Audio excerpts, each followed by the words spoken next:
To Mars.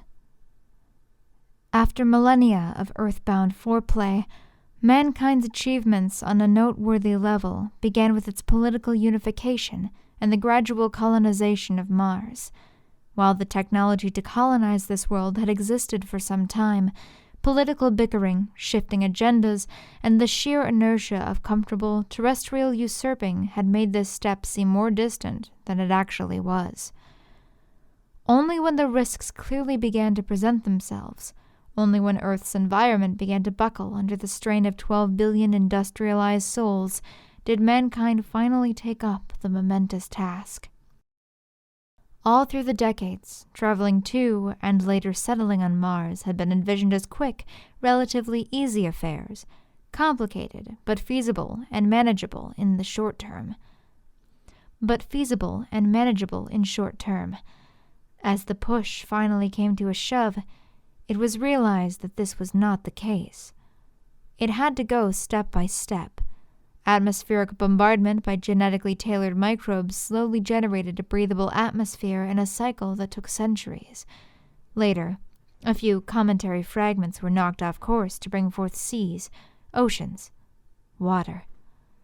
When the wait was finally over, remnants of Earth's flora and fauna were introduced as specially modified Martian remakes. When everything was ready, people came from their crowded world. They came in one-way ships, fusion rockets, and atmospheric gliders, packed to the brim with colonists, sleeping in dreams of a new beginning. The first steps on Mars were taken not by astronauts, but barefoot children on synthetic grass. The Martian Americans. For several hundred years, Mars remained as a backwater, prospering but still dim compared to the splendor of Earth, which was glowing brighter than ever before. Thanks to the relocation of environmentally demanding industries to Mars, Earth could usurp everything without having to damage its tired biosphere. This was the terrestrial heyday, the climax of economic, cultural, and social development on old Earth. This, however, was not to last. Like the gradual separation of America from her colonial mother, the governments of Mars adopted a new Martian identity. They became the Martian Americans. The difference between Earth and Mars was not only political. A few generations in the lighter gravity gave the new Americans a spindly, lithe frame that would look surreal in their old home. This, combined with a certain amount of genetic engineering, took the Martian separation to a new level. For a while, the silent schism between the two planets was mutually accepted, and the balance of power hung in an edgy equilibrium.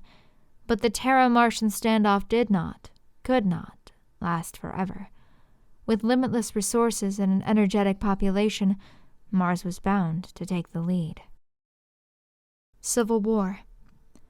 The Martian turnover was expected to occur in two ways, either through long-term economic gains or by a much shorter but painful armed conflict.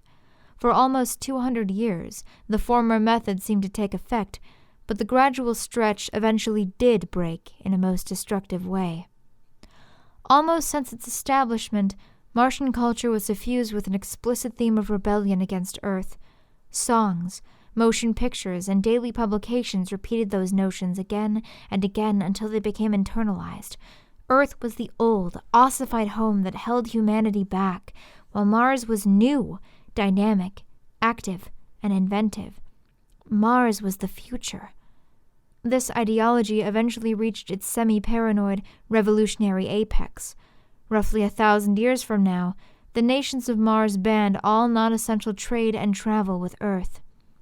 For Earth, it was a death sentence. Without the resources and industries of Mars, the terrestrial heyday would quickly devolve into a pale shadow of its former glory. Since the trade of essential goods continued, nobody would starve. But for every citizen of Earth, the Martian boycott meant the loss of up to 3/4 of their yearly income. Earth had no choice but to reclaim its former privileges, by force if necessary. Centuries after her political unification, Terra geared up for war. Most thinkers and fanaticists of previous times had imagined interplanetary war as a glorious, fast-paced spectacle of massive spaceships, one-man fighters, and last-minute heroics. No fantasy could have been further from the truth. War between planets was a slow, nerve-wracking series of precisely timed decisions that spelled destruction on biblical scales.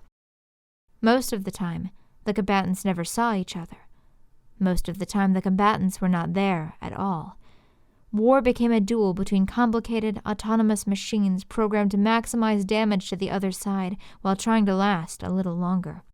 Such a conflict caused horrendous destruction on both sides. Phobos, one of Mars's moons, was shattered and rained down as meteorite hail. Earth received a polar impact that killed up to 1/3 of its population. Barely escaping extinction, the peoples of Earth and Mars made peace and reforged a united solar system. It had cost them more than 8 billion souls. Star People. The survivors agreed that massive changes were necessary to ensure that such a war never occurred again. These reforms were so comprehensive that they entailed not only political, economical, but biological changes as well. One of the greatest differences between the people of the two planets was that over time they had almost become different species. It was believed that the solar system could never completely unify until this discrepancy was overcome. The answer was a new human subspecies, equally and better adapted not only to Earth and Mars, but to the conditions of most newly terraformed environments as well. Furthermore, these beings were envisioned with larger brains and heightened talents, making them greater than the sum of their predecessors. Normally, it would be hard to convince any population to make a choice between mandatory sterilization and parenting a newfangled race of superior beings. However, memories of the war were still painfully fresh, and it was easier to implement these radical procedures in the wake of such slaughter. Any resistance to the birth of the new species did not extend beyond meager complaints and trivial strikes. In only a few generations, the new race began to prove its worth. Organized as a single state and aided by the technological developments of the war, they rapidly terraformed and colonized Venus, the asteroids, and the moons of Jupiter and Saturn. Soon, however, even the domain of Sol grew too small. The new people who inherited it wanted to go further, to new worlds and under distant stars. They were to become the Star People. Colonization and the mechanical Oedipi. Even for the Star People, interplanetary travel was a momentous task. Early minds had boggled over the problem, and fantasies such as faster-than-light travel and hyperspace emerged as the only solutions. Simply put, it was impossible to take a large number of people with enough supplies to even the closest star to make colonization feasible. The existing technologies could only slug along at mere percentages of light speed, making the journey an epoch-spanning affair. Enormous generation ships were conceived and even built, but these succumbed to technical difficulties or onboard anarchy after a few cycles. The solution was to first go there and make the colonists later. To this end, fast and small, automated ships were sent forth to the stars. On board were semi-sentient machines programmed to replicate and terraform the destination and construct its inhabitants from the genetic materials stored on board. A bizarre problem plagued such attempts. The first generation of humans to be manufactured sometimes developed a strange affection for the machines that made them. They rejected their own kind and perished after the massive identity crisis that followed. This technological Oedipus complex was not uncommon. Nearly half of all the colony-founding attempts were lost through it. Even then, the remaining half was enough to fill humanity's own spiral arm of the galaxy. The Summer of Man. Right after mankind's colonization of the galaxy came its first true golden age. Reared by machine prophets, the survivors of the Oedipal plagues built civilizations that equaled and even surpassed their solar forebearers. This diffusion across the heavens did not mean a loss of unity. Across the skies, steady flows of electromagnetic communication linked mankind's worlds with such efficiency that there was no colony that did not know about the goings-on of her distant siblings. The free flow of information meant, among other things, a vastly accelerated pace of technological growth. What couldn't be figured out in one world was helped out by another, and any new developments were quickly made known to all in a realm that spanned centuries of light. Not surprisingly, living standards rose to previously unimaginable levels. While this did not exactly mean a galactic utopia, it was safe to say that people of the colonized galaxy lived lives in which labor, both menial and mental, were purely compulsory. Thanks to the richness of the heavens and the toil of machines, each person had access to material and cultural wealth greater than that of some nations today. During all this development, a curious phenomenon was observed. While alien life was abundant in the stars, no one had encountered any signs of true intelligence. Some attributed this to an overall rarity, while others went as far as divine influence, resurrecting religion. Regardless of the theorizing, one question went truly and utterly unanswered. What would really happen if mankind ever ran into his equals or superiors in space? An early warning. During those times, a small discovery of immense implications warned humanity that it might not be alone. On a newly colonized world, engineers had stumbled across the remains of a puzzling creature, considered so because it had every hallmark of terrestrial animals on an alien planet. Justifiably named Pandaravis pandora, the colossal fossil belonged to a bird-like creature with enormous claws. Later research determined it to be a highly derived therizinosaur, from a lineage of herbivorous dinosaurs that died out millions of years ago on Earth. While every other large land animal on that colony world had 3 limbs, a copper-based skeletal system, and hydrostasically operated muscles, Pandavaris was a typical terrestrial vertebrate with calcium-rich bones and 4 extremities. Finding it there was as unlikely as finding an alien creature in Earth's own strata. For some, it was irrefutable proof of divine creation. The religious resurgence, fueled at first by mankind's apparent loneliness in the heavens, got even more intensified. Others saw it differently. Pandavaris had shown humans that entities, powerful enough to visit Earth, take animals from there and adapt them to an alien world, were at large in the galaxy. Considering the time gulf of the fossil itself, the mysterious beings were millennia older than humanity when they were capable of such things. The warning was clear. There was no telling what would happen if mankind suddenly ran into this civilization. A benevolent contact was obviously preferred and even expected, but it paid to be prepared. Silently, humanity once again began to build and stockpile weapons, this time of the interplanetary potency.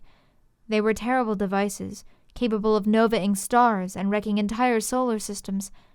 Sadly, even these preparations would prove to be ineffectual in time. Q.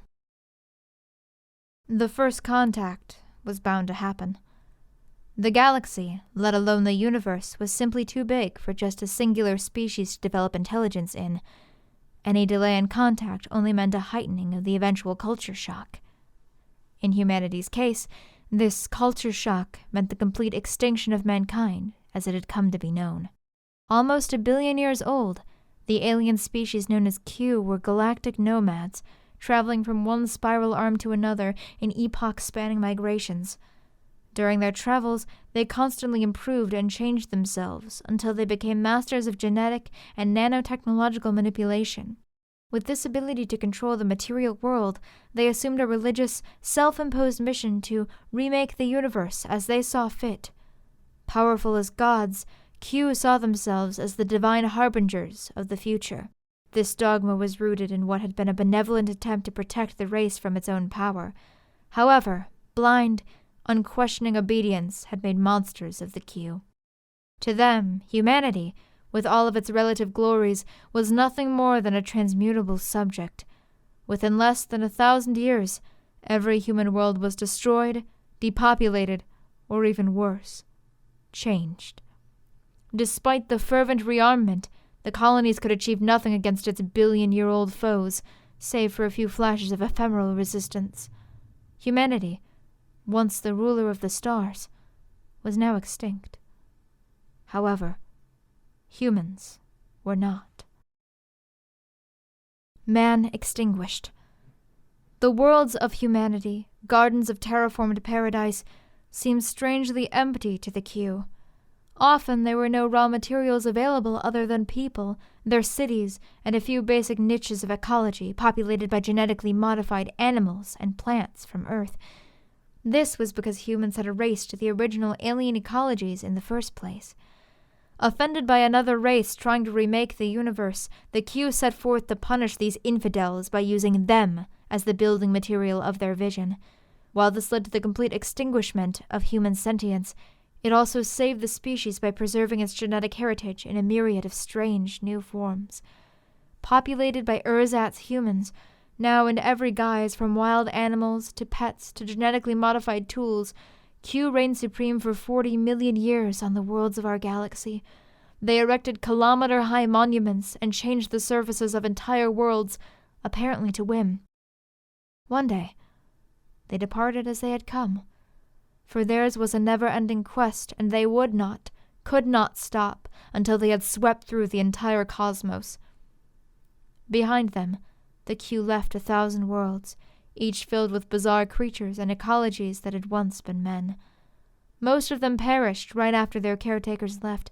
Others lasted a little longer to succumb to long-term instabilities. On a precious few worlds, descendants of people actually managed to survive. In them lay the fate of the species, now divided and differentiated beyond recognition.